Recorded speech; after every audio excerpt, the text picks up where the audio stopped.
Ahora vamos a ver otra especie o otra categoría de derechos reales que existieron en Roma. Los derechos reales pretorianos, así se llaman. Había dos grupos, los derechos reales de goce y los derechos reales de garantía. Dentro de los derechos reales de goce estaban la enfiteusis y las superficies.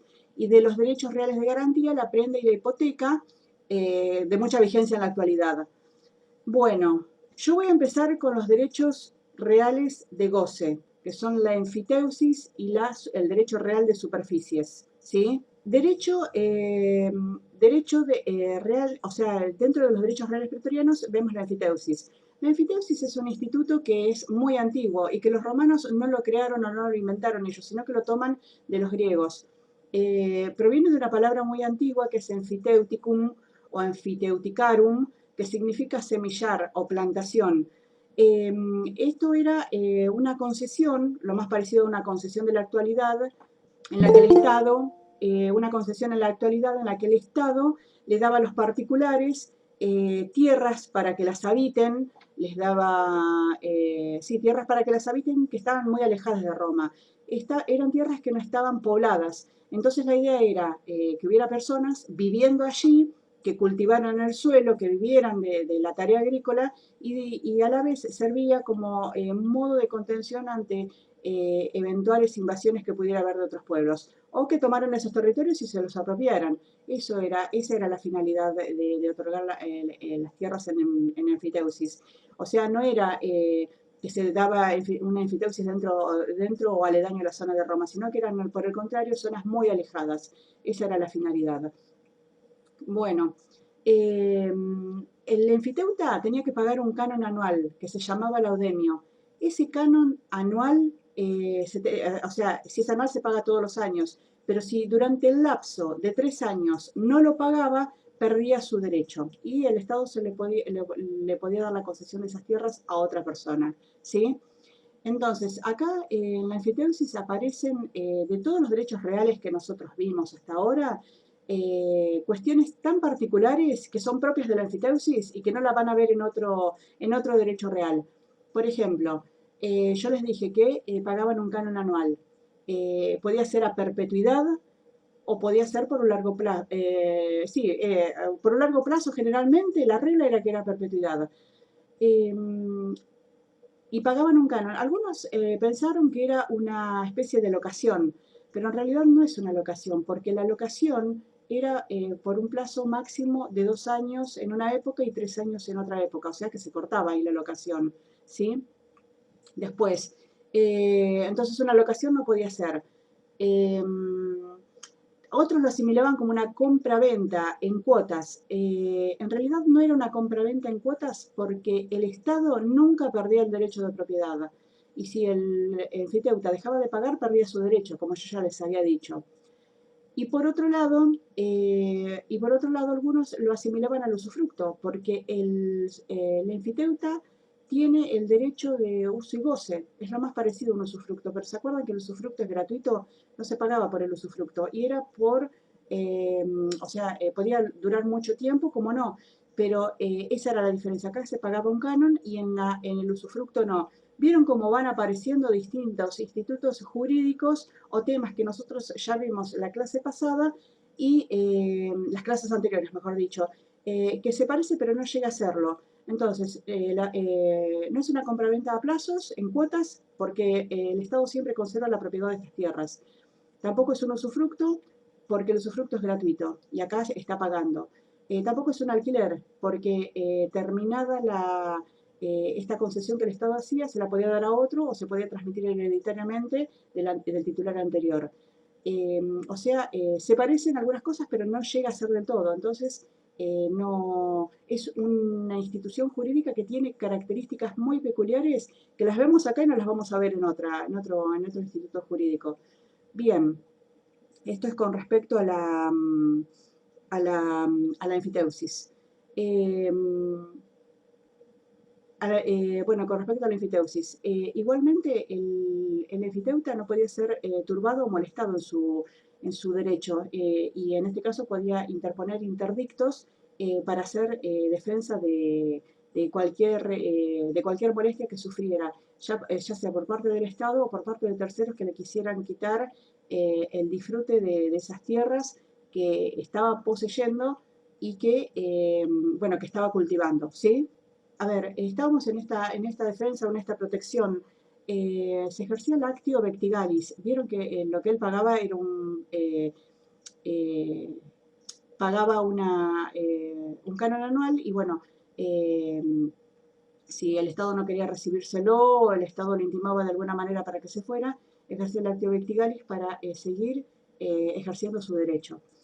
Bien, vamos a pasar ahora al derecho real de superficies. El derecho real de superficies es un derecho real que tiene sus particularidades, así como nosotros vimos en la fitosis, que tiene características tan raras que solamente las vemos ahí. Acá en las superficies aparece algo parecido. Bueno, en el derecho real de superficies es cuando el Estado le otorga o le otorga, no es que, a ver, hay que tener cuidado con las palabras que se usan, no es que le otorga en el sentido de que le da, le presta, le regala, permite, cuando el Estado o particulares permiten que terceros sobre suelos propios realicen construcciones edilicias, ¿sí?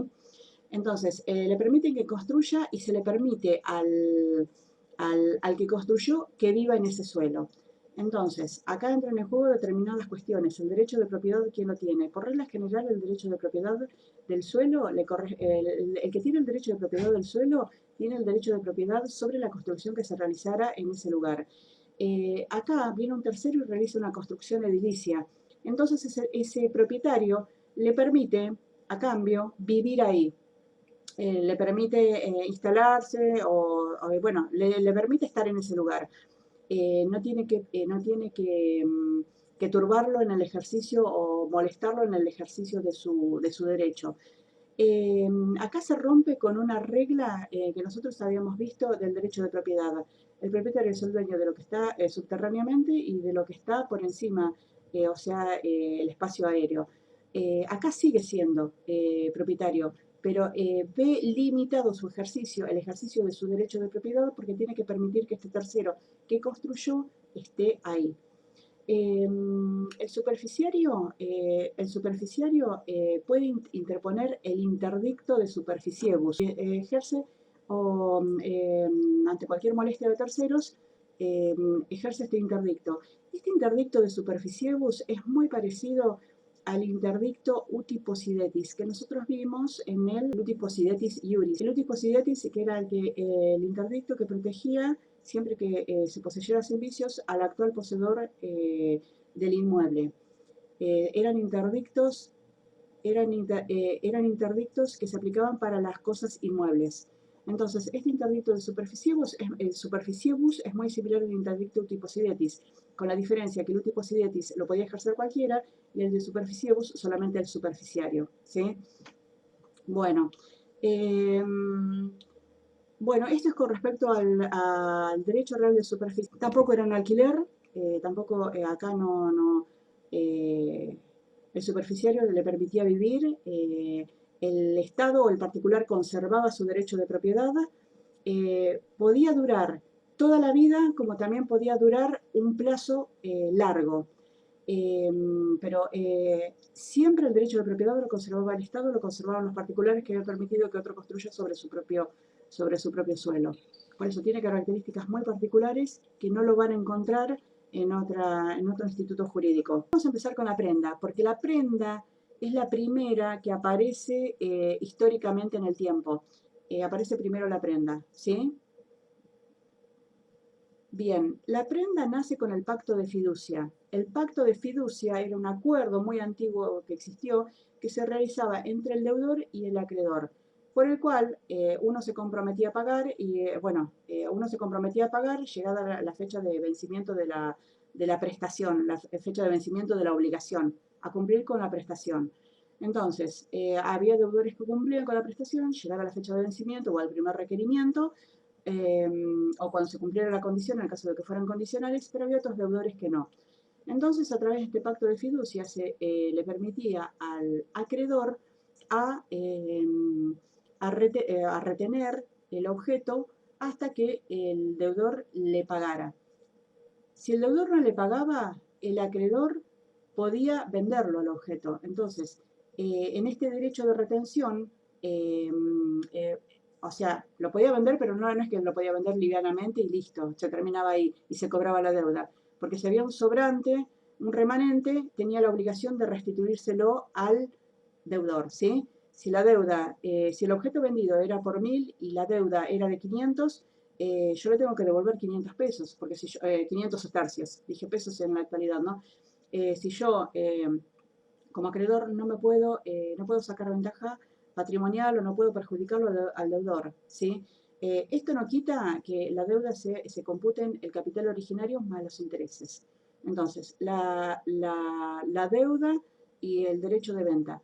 Pero el derecho de venta, el derecho a vender el bien, esto lo vamos a ver que se va reforzando después cuando aparece la hipoteca. Pero antes de vender el bien, si bien el pacto de fiducia lo permitía, había otras instancias.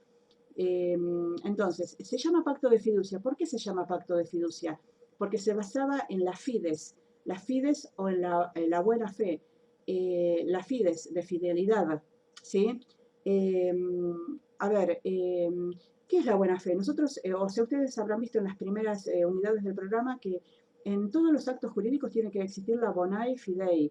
Tiene que haber en todo negocio, en todo acto jurídico en el que participen en el que haya partes involucradas, tienen que obrar acorde no solamente al derecho, sino también a la moral y a las buenas costumbres. En eso se basa la bonae fidei. Yo no puedo especular en causarle un perjuicio a la contraparte, ni la contraparte a mí.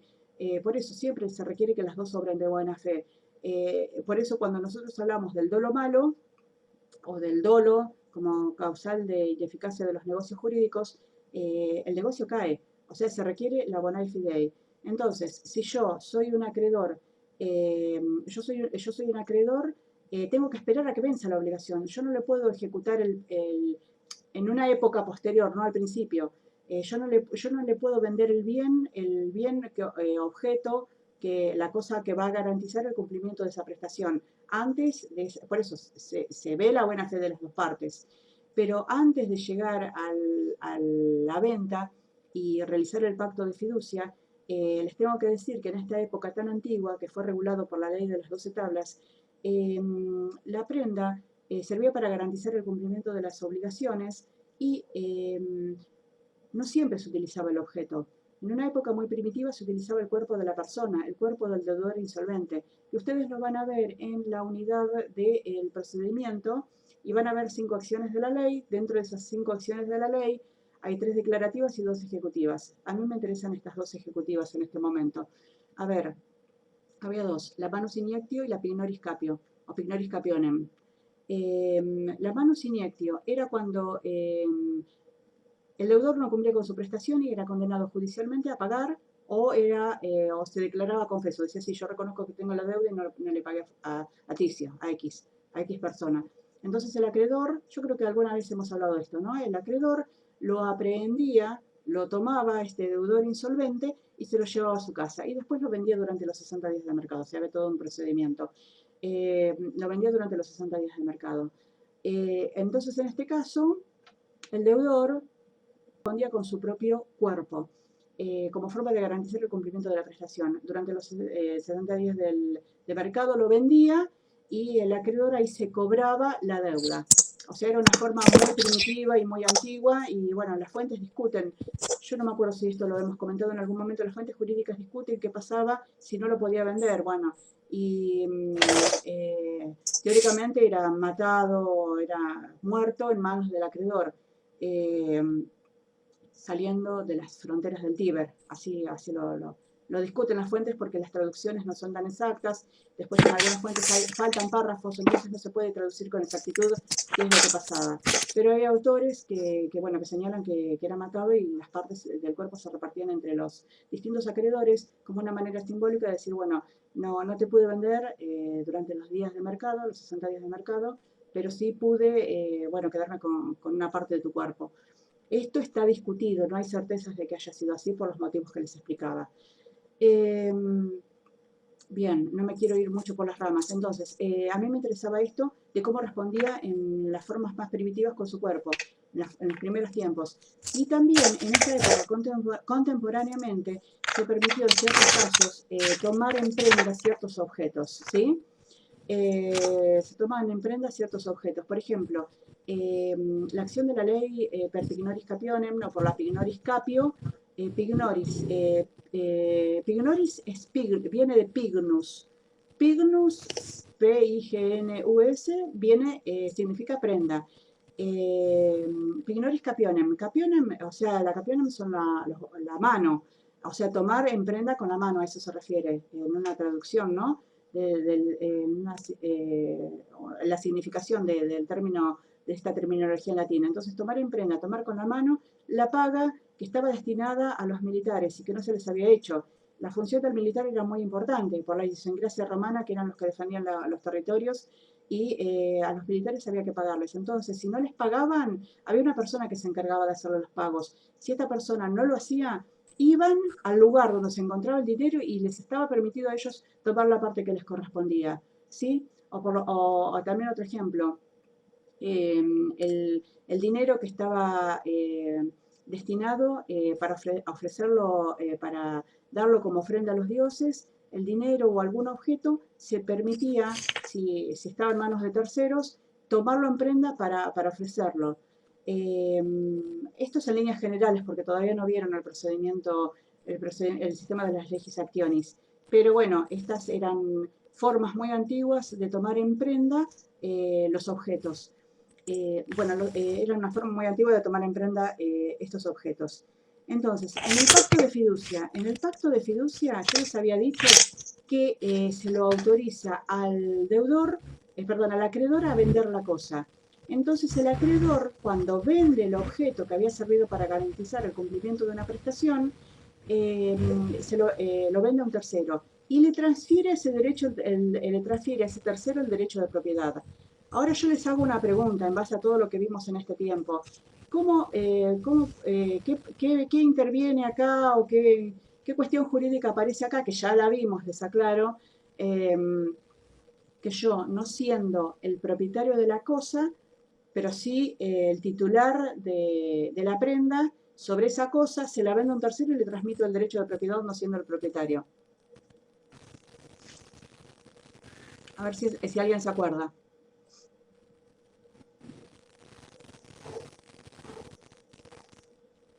¿Podrías repetirla, profe? Porque me perdí en un momento. Sí. Repetir Sí, la pregunta. Sí, en el pacto de fiducia, claro, soy Galván, pero sigue siendo propietario, exacto. O sea, en el pacto de fiducia, sí, en el pacto de fiducia se constituye la prenda. Entonces, yo soy una deudora y digo, bueno, te entrego 5 esclavos, esos 5 esclavos se los queda el acreedor, pero llegada la fecha de cumplimiento de la prestación, yo incurro en mora, no le pago. Entonces, el acreedor, cumpliendo determinados requisitos que ya los vamos a ver, los vende a los 5 esclavos. El acreedor es acreedor, no es el propietario de los 5 esclavos. Pero él vende los 5 esclavos y a ese tercero que los compra les transmite el derecho de propiedad. Ahora mi pregunta es, ¿cómo les va a transmitir el derecho de propiedad? Que sí, es legal. Le transmite el derecho de propiedad, pero no es el dueño. ¿Posesión no es? No, le transmite la propiedad. Sí, tiene la posesión. O sea, el acreedor de esos 5 esclavos es el titular de la prenda y tiene la posesión de esos esclavos, porque le está ejerciendo el derecho de retención. Pero lo vende, porque él quiere cobrar su deuda, quiere la plata. Entonces, vende esos 5 esclavos a un tercero y ese tercero se transforma en propietario. Pero ¿cómo el acreedor transmite la propiedad si no es el propietario? No es condominio tampoco. ¿La tenencia puede ser? No, tampoco, la tenencia no. O sea, el acreedor no es propietario, pero vende los esclavos y transmite el derecho de propiedad. ¿Servidumbre? No, tampoco. No, acá no entra en juego la servidumbre, ni la tenencia, ni la posesión. Lo único que entra en juego acá es el derecho de propiedad. Entonces, ¿cómo yo siendo acreedora le transmito a un tercero el derecho de propiedad sobre algo que yo le estoy dando y que no soy la propietaria?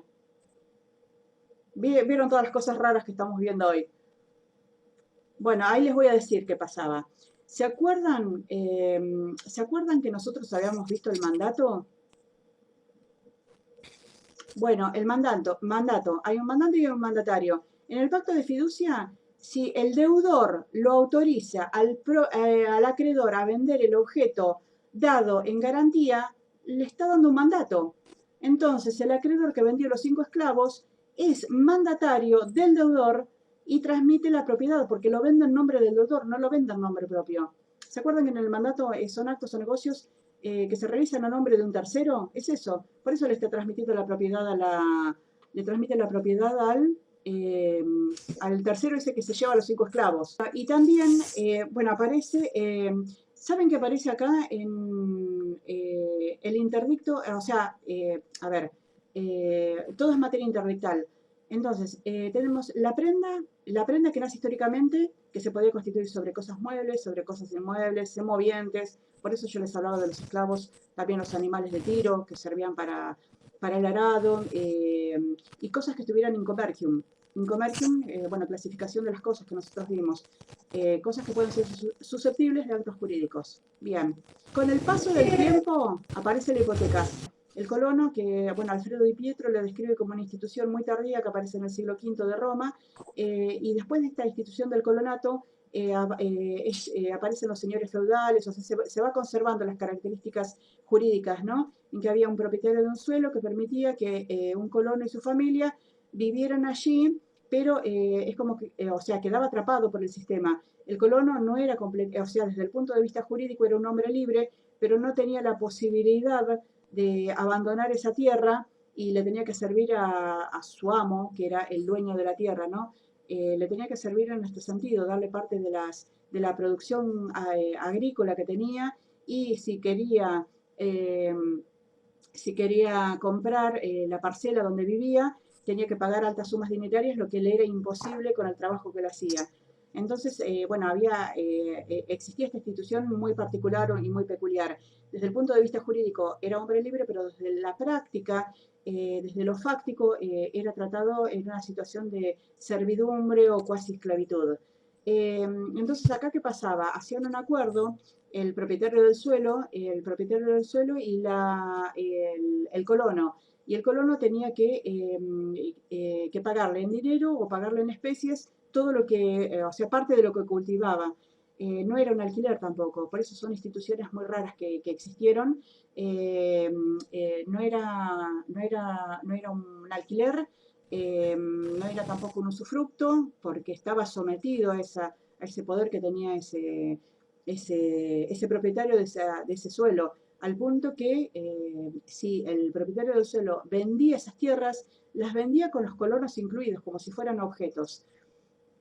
Bien, entonces, volviendo al tema de la hipoteca, ¿qué pasaba? Realizaban un acuerdo y si este colono no cumplía, o sea, o sea, ustedes fíjense, estaban todavía en esta situación, encima que estaban en esta situación eh, de tanta inferioridad, tan perjudicial para él, podían realizar un acuerdo por el cual el propietario de la tierra le retenía al colono en el caso de que no cumpliera con sus obligaciones. Le retenía objetos que le pertenecían, ¿sí? Así nace el interdicto salviano. ¿Se acuerdan en la unidad 9 cuando vimos los derechos, la posesión, cómo era protegida? El interdicto salviano, que era para recuperar las cosas para recuperar las cosas que tenía, o sea, no era un interdicto para recuperar, sino que cuando se veía turbado el ejercicio de este poseedor porque el acreedor le retenía las cosas, bueno, a través del interdicto salviano las podía recuperar su derecho de posesión. ¿Se acuerdan que le podía retener los instrumentos de labranza, los instrumentos destinados al cultivo? Después con el paso del tiempo sí se aplica al arrendador, pero en un principio nace así, entre el propietario del suelo y el colono. Así nace históricamente la hipoteca. En la hipoteca también se aplicaba el derecho de retención, se podía constituir sobre cosas muebles, inmuebles, cosas que estuvieran in comercium, y bueno, cosas que estuvieran in comercium, ¿sí? Eh, bueno, a ver, ¿qué pasaba? Se constituye una hipoteca sobre un objeto bien, me van siguiendo, se constituye una hipoteca sobre un objeto. Ese objeto se ejerce el derecho de retención, pero el acreedor, por X motivo, lo transfiere a un tercero. Si el deudor cumplió con su prestación, tiene que recuperar la cosa. Por eso acá entra en juego la buena fe de las partes. Si el acreedor tiene el derecho de retención, no puede hacer con la cosa lo que quiere. La tiene que tener bajo su custodia. La tiene que tener él hasta que el deudor cumpla o no cumpla. Si a partir de que el deudor tiene que cumplir, no cumplió, ahí se verán los pasos a seguir. Pero antes del cumplimiento de la prestación, el acreedor no puede desligarse de la cosa y transferirlo a un tercero. Entonces ahí aparece la acción serviana. La acción serviana para recuperar las cosas, la cosa dada en prenda que la tiene un tercero, al título que fuera, no la puede tener. Porque acá hay acá lo que prevalece es la constitución de la garantía, la constitución de la prenda. La constitución de la prenda y el objeto, hay que cuidar el objeto. El objeto no puede andar por cualquier lado. ¿Por qué? Porque después pasan estas cosas. Cuando el deudor dice, bueno, yo te pago, el acreedor recibe el pago y, bueno, devolverme el objeto no lo tengo. Entonces hay que recuperarlo. Entonces aparece así esta acción, se llama acción, pero en realidad tiene los efectos de un interdicto porque no lo está reclamando el propietario. Si lo reclamara el propietario sería una acción reivindicatoria. Entonces aparece esta acción serviana, que también data de mucho tiempo, y cuando aparece ya este instituto de la hipoteca, se llama actio quasi serviana, pignoraticia e hipotecaria in rem. O acción serviana o acción quasi serviana la pueden llamar, o acción quasi serviana, hipotecaria y pignoraticia in rem, porque recae sobre el objeto. Todo lo que es in rem porque recae sobre los objetos. La hipoteca tiene dos características. Es accesoria y es indivisible. La hipoteca no existe. ¿Por qué es accesoria? Porque la hipoteca no existe porque sí. Vamos a constituir una hipoteca. No, constituimos una hipoteca porque hay un compromiso obligacional, hay un compromiso crediticio. Para que haya una hipoteca tienen que existir antes que nada un deudor y un acreedor. Por eso, es accesoria a la obligación, al vínculo obligacional. Y es indivisible. La hipoteca que se constituye sobre un objeto no se puede fraccionar. Es sobre todo el objeto y listo. Obviamente que hay objetos que son indivisibles, como lo hemos visto, como es un esclavo, un animal. Si yo fracciono, pierde la vida, por ejemplo. O sea, pierde la vida o en el caso de una mesa o una silla, sufren un deterioro. Hay objetos que son indivisibles. Supongamos un objeto que sea divisible sobre el cual yo constituyo una garantía hipotecaria, no lo puedo fraccionar, no puedo decir, constituyo la garantía hipotecaria sobre el 50% del carro que te di, o sobre el 50% del inmueble que te di, del inmueble que sirve para garantizar, ¿sí? Eso por un lado, es todo el objeto. ¿Por qué? Porque es por la totalidad de la deuda. Yo no puedo fraccionar la deuda y fraccionar la hipoteca. ¿Se entiende? Si yo, por ejemplo, le digo al acreedor, bueno, te pago hoy el 50% de la deuda y el mes que viene que vence la obligación, te pago el otro 50% y ya estaríamos a mano. Entonces, yo como hoy te pago el 50% de la deuda, ya la garantía hipotecaria no es por el 100%, sino por el 50%. No. La garantía hipotecaria es sobre todo el objeto que sirvió para garantizar y es por la totalidad. No admite fraccionamiento, no admite división, ¿sí? A ver, ustedes, por ejemplo, ahora contraen una deuda, por ejemplo, contraen una deuda, la deuda es pagar un alquiler, ¿sí? Si bien hay un locador o un locatario, hay un deudor y un acreedor, porque ustedes le tienen que pagar. Entonces, ¿qué ponen como garantía? ¿Qué ponen como garantía? Ponen dos garantes, que pueden ser dos recibos de sueldo, puede ser una propiedad. Si ustedes van pagando el alquiler, pagaron el primer año de alquiler y les queda otro año de alquiler para pagar, no le pueden decir al locador, bueno, como yo ya te pagué un año de alquiler y siempre cumplí, lo que te di de garantía es por el 50% que falta. No, no existe eso. Igual cuando adquieren créditos por los bancos, en la actualidad no se fracciona la garantía. La garantía es por la totalidad de la deuda. O sea, eso sí persiste hasta en el derecho actual. Yo lo que puedo hacer en la actualidad es cambiar de garantía, pero no puedo fraccionarla. Bueno, porque aparte hay otro sentido acá, ¿no? Yo no puedo fraccionarla también porque no es solamente la deuda. La deuda es el capital originario más los intereses. Entonces, cuando llega la fecha de cierre de este vínculo obligacional, tenemos que ver si se cumplió con la totalidad de la deuda y con la totalidad de los intereses, porque en realidad, por eso es una garantía, sirve para garantizar determinados aspectos que se ven cuando finaliza el vínculo obligacional. Bien, las hipotecas podían recaer sobre un objeto, un conjunto de objetos, ¿sí? Por eso yo les daba el ejemplo, qué sé yo, los 2 bueyes que se usan para el arado, los 5 esclavos. Esas son hipotecas que recaen sobre objetos, pero también había hipotecas de carácter general. Las hipotecas de carácter general recaían sobre la totalidad del patrimonio del deudor, porque así lo acordaban las partes, ¿sí? Constitución de las hipotecas. A ver, ¿cómo se constituían las hipotecas? Se podían constituir por acuerdo de las partes. Son las hipotecas convencionales. Convencionales que vienen de la palabra convención. La convención es un acuerdo. Los privados, los particulares, sí, de manera privada se ponen de acuerdo para constituir una hipoteca por un compromiso obligacional X que se hayan acordado entre ambas, ¿sí? Pero también las hipotecas podían ser establecidas por la ley. Son las que se llaman hipotecas tácitas. A ver, hipotecas que la ley establece con carácter obligatorio. Por ejemplo, las deudas que se tenían con el fisco. En Roma estaba el erarium, el fiscus, bueno, que eran, la materia impositiva siempre existió. El Estado siempre recaudó impuestos. No es algo que existe en nuestro derecho actual o que existió en la Edad Media. Ya viene del derecho romano.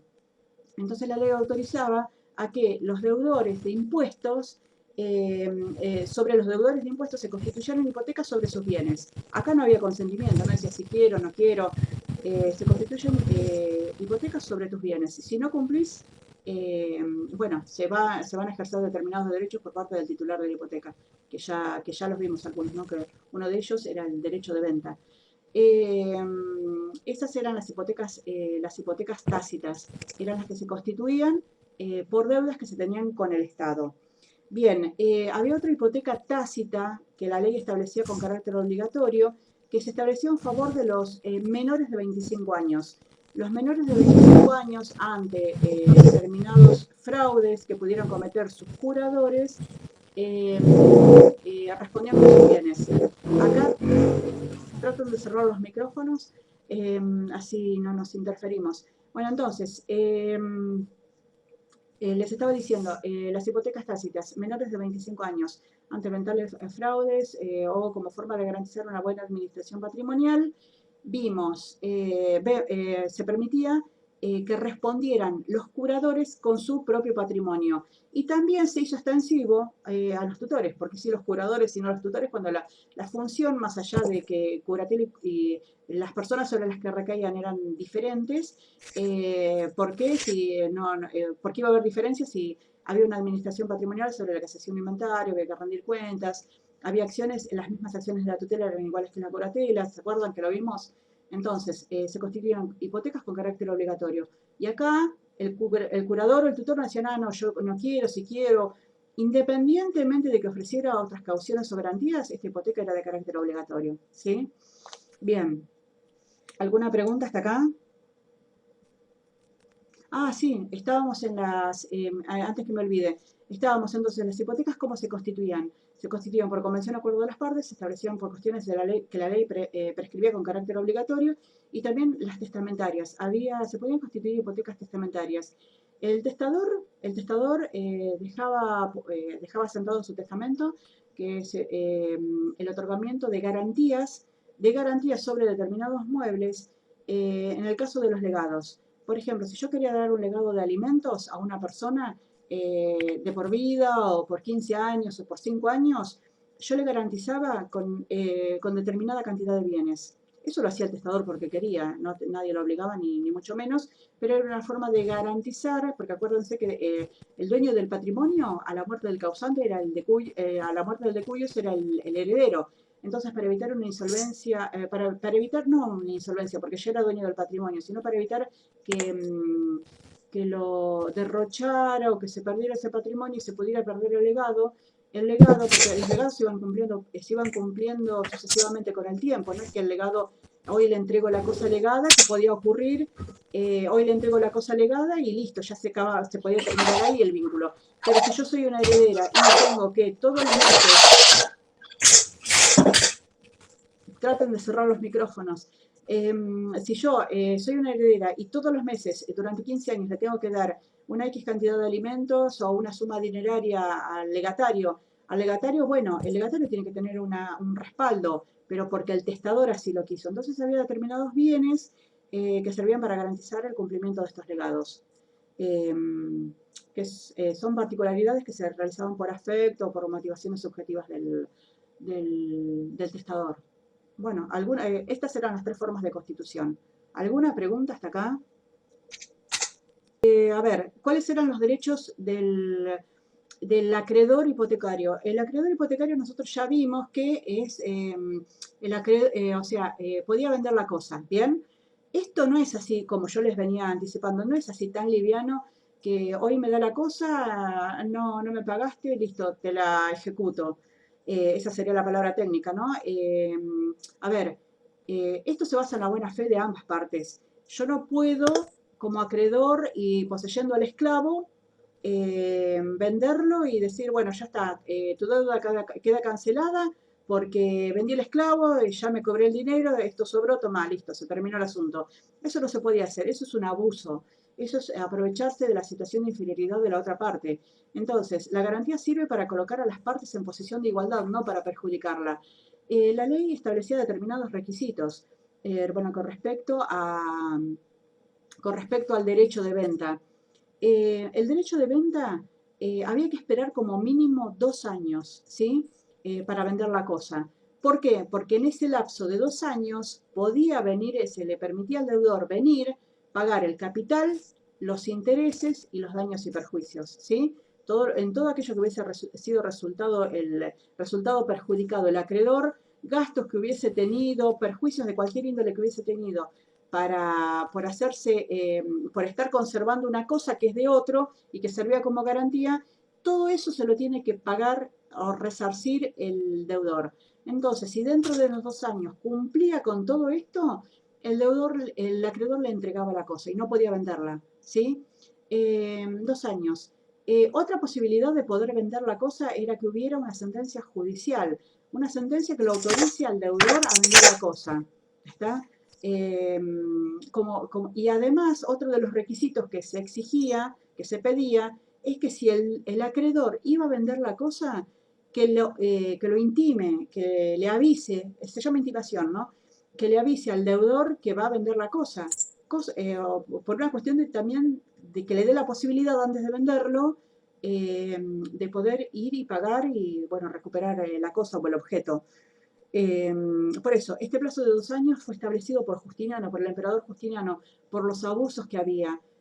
Los abusos siempre existieron, por eso el derecho aparece regulando todas estas cuestiones, no solamente estas, sino muchas más que nosotras vemos y que el derecho regula en la actualidad, porque ahora, por ejemplo, ante un abuso así, se daría intervención a la defensa del consumidor, por ejemplo, además de hacer acciones judiciales y todo lo que competa, pero está en una posición de superioridad desde el punto de vista jurídico el titular del crédito hipotecario. Pero la ley regula que las partes estén en una situación de igualdad para que no se aprovechen de ellos. Un objeto servía para garantizar, un mismo objeto servía para garantizar a varios acreedores y se podía constituir tanto prenda como hipoteca sobre ambos. A ver, ahora en la hipoteca, ¿cómo entra en juego esto? En la hipoteca, ¿cómo entra en juego esto? Fallaba lo que en la actualidad llamamos el sistema de publicidad, ¿sí? ¿La publicidad qué es? Es dar a conocer que sobre ese objeto se constituyó una hipoteca. Entonces, en la actualidad, ¿cómo entra en juego esta publicidad? Si ustedes van al registro de la propiedad inmueble y, bueno, completan un formulario bajo ciertos requisitos, pagan un sellado y piden un certificado de dominio, un certificado de inhibición general de bienes, ahí les va a saltar si hay constituida, bueno, tiene que esperar 15 días, bueno, hay plazos 5 días, 15 días, ahí les va a aparecer que está que sobre tal bien que ustedes quieren comprar, lo pueden hacer ustedes o lo puede hacer un escribano o un abogado. Entonces, ahí, si ustedes quieren comprar una propiedad y tienen que hacer este trámite, entonces ahí va a aparecer, bueno, fulano de tal está inhibido, no puede comprar ni vender la casa que les quiere vender a ustedes. Bueno, sobre esa propiedad hay una hipoteca que el banco, qué sé yo, el banco de la provincia de Buenos Aires constituye sobre ese inmueble porque hay una deuda de esta persona que les quiere vender el inmueble. Entonces, eso es un sistema de publicidad registral. Queda sentado, que esa propiedad pesa un gravamen, así se llama, pesa un gravamen. Ese gravamen es una hipoteca. Entonces ustedes dicen, no, no, yo no voy a comprar una casa con una hipoteca porque me puede traer un problema. Entonces desisten. Acá, volviendo al derecho romano, la publicidad fallaba. A ver, no había un registro, no había algo donde yo como deudora pudiera, perdón, como acreedora pudiera consultar si la casa que me ofrecía Ticio o los esclavos que me ofrecía Ticio ya no estaban eh, grabados con esta hipoteca por otro u otros acreedores. Entonces, ¿qué pasa? Cuando Ticio era ya deudor insolvente y era imposible que me pagara, quería ejecutarle